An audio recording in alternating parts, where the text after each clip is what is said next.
Now at 10 o'clock, new developments in a surprise standoff that ended in a fiery scene. 12 News bringing you live coverage of that scene Friday afternoon near the Loop 303 in Cactus. Tonight, police identifying the man who they say held a woman and her baby hostage for hours, eventually shooting that 6-month-old baby. This is 12 News at 10 o'clock this Saturday night. Thanks so much for spending time with us. I'm Jonathan McCall. Today, police say that 51-year-old Todd Marchetti died from a self-inflicted gunshot wound. That 6-month-old baby fighting tonight to stay alive, and investigators simply trying to piece together why this scene all happened. Surprise police now identifying the man behind a day of terror and violence that came to a fiery end in Surprise Friday afternoon as 51-year-old Todd Marchetti. Investigators say it appears that he died from a self-inflicted gunshot wound after an hours-long standoff with police that ended with a massive house fire. At this time, we do not know the source of the fire. Detectives say early Friday morning, Marchetti broke into the home where his 6-month-old baby and the baby's mom lived, refusing to let them leave. After 8 hours, the mom managing to escape, using a cell phone from a nearby construction crew to call 911. Telling police her 6-month-old baby was inside of the home and in danger. Officers responded to the residence, and upon arrival, they heard multiple rounds of gunfire coming from inside the residence. Police breaking into the home, finding the baby shot several times. The 6-month-old airlifted to the hospital with serious injuries tonight. Police telling us the baby is in critical but stable condition after undergoing surgery. It's been incredibly difficult to understand, to try to understand how something like this could happen. Deidre Bauman lives right across the street and heard those gunshots and watched the entire scene unfold. She says everyone in this neighborhood now praying for that mom and her baby. She always had the baby with her, always had the baby on her hip. And so we were praying a lot that the child was okay. Tonight, Surprise Police still investigating a previous domestic incident involving this couple from just 2 weeks ago. Investigators expected to give an update on the case during a news conference on Monday. 12 News will have the complete coverage for you then. That injured baby has a long road to recovery ahead. If you'd like to help the mom and her baby get back on their feet, we have more details on how you can help right now at 12news.com. Now to the very latest on that wildfire that has scorched thousands of acres in the far northeast valley tonight, forcing visitors at Bartlett Lake to leave the area. Right now, the Wildcat fire burning in the Tonto National Forest north of Rio Verde and east of Carefree. The fire has already scorched some 5,000 acres, and tonight crews are battling the flames in the air and on the ground.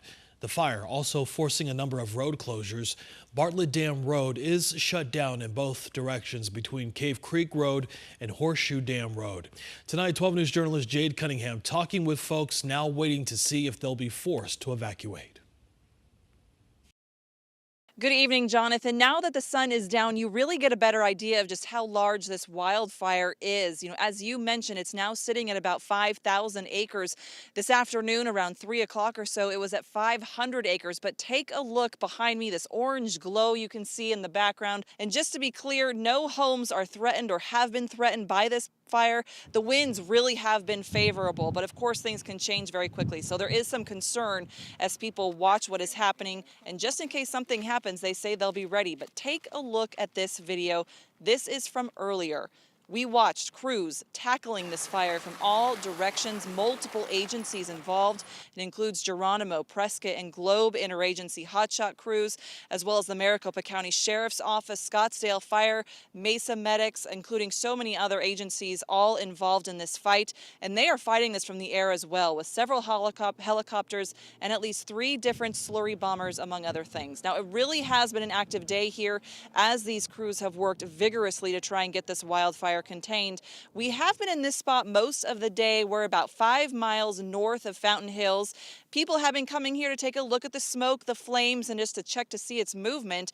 One man we spoke with has lived in this area for 12 years. He says last year's fire was the closest threat he'd ever seen with a wildfire. Again, though, with this fire, there's no threat to property at this time, but he does say that he has an exit plan in place. just in case something happens. And he also talked a little bit about the terrain here.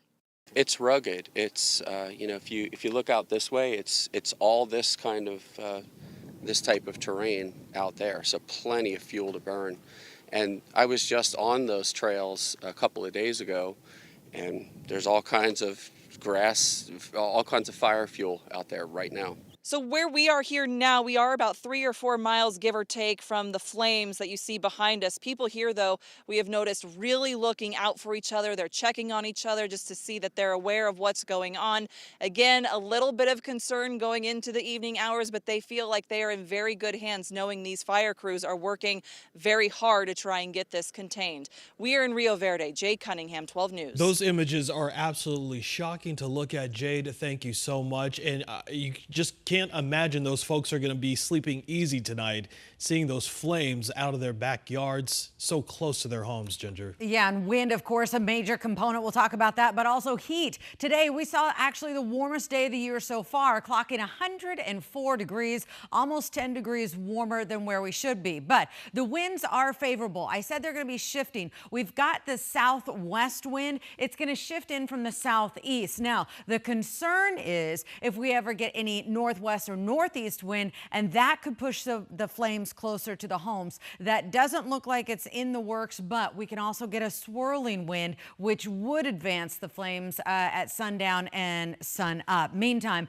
as far as the wind goes tonight, you can see we've got winds that are going to be picking up tomorrow into the double digits, 23-mile-an-hour winds for the higher elevations. The wind will actually help keep us out of the triple-digit range, but there's also a little moisture on the horizon. I've got details on that coming up. My full forecast. Jonathan. We definitely need some of that. Ginger, we'll see you in a few minutes. Thanks. A new era for Phoenix Mercury tonight. The team taking on the Atlanta Dream in their home opener over at the Footprint Center. 12 Sports journalist Lena Washington there for all the action, and we'll have the highlights coming up in a live report in about 10 minutes in sports. Meanwhile, it was a day filled with basketball out at Ability 360 in Phoenix. The center hosting a one-of-a-kind event for amputee athletes. The Cactus Classic basketball tournament kicking off today. Family and friends cheering on the players as they hit the court. One of the organizers telling 12 News this is an opportunity for these same athletes to just simply show their skills on the hardwood. Today we're doing the Cactus Classic, which is a stand-up amputee basketball tournament. It was really exciting this morning. We got kids from around the country and Ability, and they did a skills clinic with basketball and a couple other little sports. But today's focus is all about stand-up amputee basketball. The event continues tomorrow with a 5-on-5 tournament.